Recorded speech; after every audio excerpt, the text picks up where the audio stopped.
Now, as the title implies, today we're going to be talking about the BQEYZ, specifically the latest version inside their weather series, the BQEYZ Frost. It costs $179 retail. This thing is a 1+1 config and it is 1 DD and 1 planar, microplanar specifically. How does this pair fare with, the whole market right now? Let's talk about it.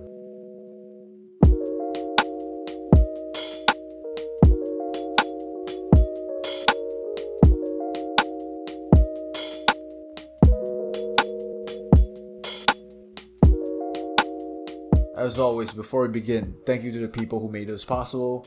Thank you to Edmund from Audio Monster for actually sending these pair my way. Now, in terms of this, I'm not going to talk that much about anything other than the fact that it is part of the weather series. It is now a 1+1 config, but instead of the usual 1+1 where the others are BA, this thing is a DD plus planar. Definitely at this point, everybody is trying to get that planar game going on. Kinda wants that planar zing, that planar bite that people always say when they're listening to songs. How does this thing fare? We'll get to that. But as always, with my videos, y'all know my shtick. Unboxing time. This is gonna be the sleeve. It shows the very nice Frost, the very nice looking faceplate right here. Removing the sleeve because I'm too lazy to do this. For some reason, mine's very tight. That's what she said. This is going to be the box underneath, which you have a BQEYZ logo embossed on. And once you open it, there will be the head shells here. And once you pull out this cutout, you will be greeted with the BQEYZ case. Inside it houses this. The cable honestly is quite nice in terms of, definitely the build, as well as the same design language and the same color scheme. And some other stuff is definitely a set of foam tips like usual, as well as 2 sets of tips. As you can see right here, the standard reference and the standard atmospheres are inside here. But then again, I cannot use stuff like this because for some reason my ear canals are too dry. So I opted for the SpinFit Omnis. And with all that aside, let's actually talk about... See, this is what I meant.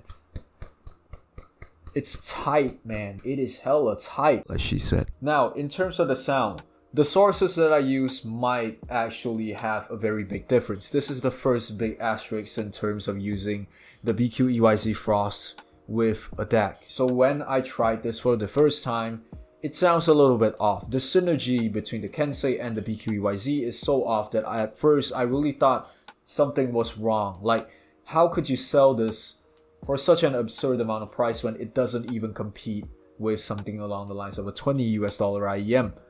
But that is probably the synergistic problems that I have between the Kensei and the Frost, because when I use it with my M15, everything sounds pristine, everything sounds nice, which comes to the conclusion, your mileage might vary with the type of DACs that you use, but I am very certain that if you're using something along the lines of it within the same price point, nothing will go wrong. I tested using the Frost with my friend's RU6 and everything sounds lovely. I tried it directly into my Mac, everything sounds good. So yeah, just take whatever I say today, whatever I said with the Kensei situation with a grain of salt. And with all that aside, first impressions on this, on the M15 is very positive. First of all, this pair is quite neutral in terms of the tonality. It is a U-shaped IEM. Tonality is quite neutral. Overall, there might be some slight darkish tones, specifically in the mids, but only specifically in the mids. But anyways, let's slowly dissect everything. Starting off with the bass. And oh yeah, I forgot to mention this thing is $179. And for $179, the bass that you're getting is on par with what you're paying for. The bass here is very clean, the bass here is very controlled and very quick. Sub bass might be a little bit too humble for me. And in terms of the rumble, it's not enough, in my opinion. I feel like things are a little bit one-dimensional, a little bit monotonous in the sub bass region. But other than that, sub bass is there. If you're not the type of person to nitpick, like me when I'm literally trying to review everything, you're fine. Without actually noticing it, the sub bass is definitely fine. If not, maybe slightly less. But, some people really do not like the rumble, so this is probably what is perfect for them.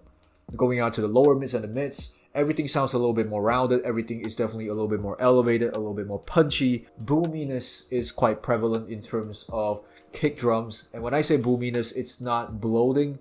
I like boominess when kicks come into play where you could hear the air being moved around. And in terms of the mid bass, based on bass licks, I would say this thing is some sort more of a leaner pair, if it makes any sense. Like the roundness and the low end is quite good, but due to the fact that this thing has a planar, maybe that's probably what aids in the texture when the overtones are kicking in from the low side to the high side. Going on to the vocals.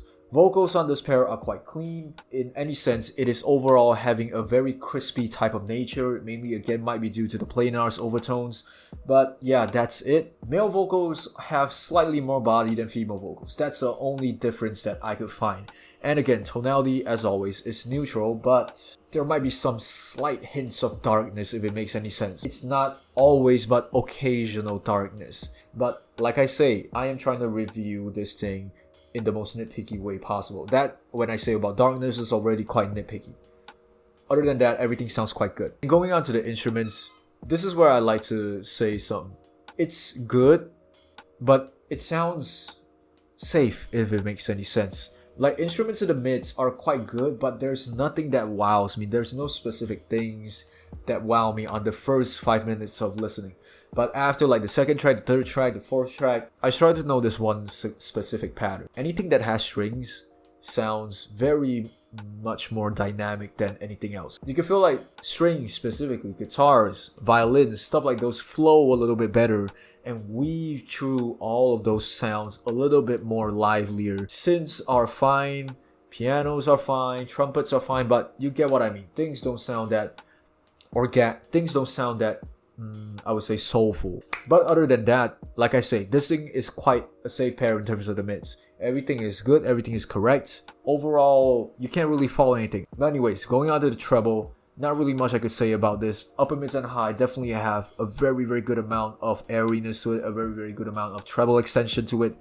And the zing is there. The planar zing, the so-called planar bite is always there in terms of the the overtones that go up into the upper mids and to the treble. All of those have that very good treble extension to it. Percussions, hi-hats, rides, cymbals, you get my idea at this point, have very amazing airy extensions. For this price point, I would say this thing is probably the most airiest things that I have heard in a while. Maybe it might be a little bit unnatural, but I would say for the enjoyment part, because this thing is a more musical pair, I wouldn't really complain. Everything is very good. And in terms of how the details work in that part, let's start talking about the technicalities and we'll go from there. Dynamics first. Let's talk about dynamics first. This thing overall, as a U-shaped IEM, is very good in terms of the dynamics. There's nothing really wrong going in there. Occasionally, I don't know why, I feel like the mids are a little bit monotonous occasionally, instruments. But vocals, everything else is very good. Just instruments might be slightly off overall. Sometimes, not every time. But regardless of what I say, this thing is still considered a more musical pair than other stuff. Soundstage, I usually don't do my research until I'm finished listening to this blindly. Initially, when I grade this, I just say this is something along the lines of a $250 IEM's soundstage. I would grade the soundstage to be that expensive, which is quite good. It has quite above average width. It has quite a good amount of reach, and in terms of the height, it's quite phenomenal. The only iffy thing is that when you get a little bit higher, things start to diffuse a little bit, but then I wouldn't really complain. Imaging and separation, nothing much to complain as well. Everything sounds like it's separating very, very good. And in terms of when it goes off to the far end, nothing starts to decay, nothing starts to distort. Everything is still there as it is. There is no the further you go, the reverby it gets. And last but not least, talking about the detail retrieval. The fact that this thing is a more musical pair comes into play with what I want to talk about in the treble part. Now, this thing has its ups in terms of how it portrays all of its details, but specifically, it only portrays more in the macro details part. Micro, I don't really hear it that much. In terms of macro details, like I mentioned, every vocal is sound, every nuance in the instruments part, you can hear how the macro details are being amplified in terms of the overtones and the resonance overall. That's why you could hear that things are very airy, things are very lively, but I don't hear that much micro details. Then again, let me just backtrack this for a moment. I usually listen to things that are at least 3 to 4 times the price of this type of IEM. So definitely my requirements for details are more than what this thing offers. But for this price point, for what this thing could deliver, from what I could start off years ago as having a Kato, this thing is definitely delivering quite enough. It has enough details to keep you going, but it does not deliver you too much so that, for people who do not like too much details, get too fatiguing. So for long lessons, I could definitely see this is more of an enjoyment pair. This is quite a good piece in terms of, if you just want to chill out. Nevertheless, quite a good pair.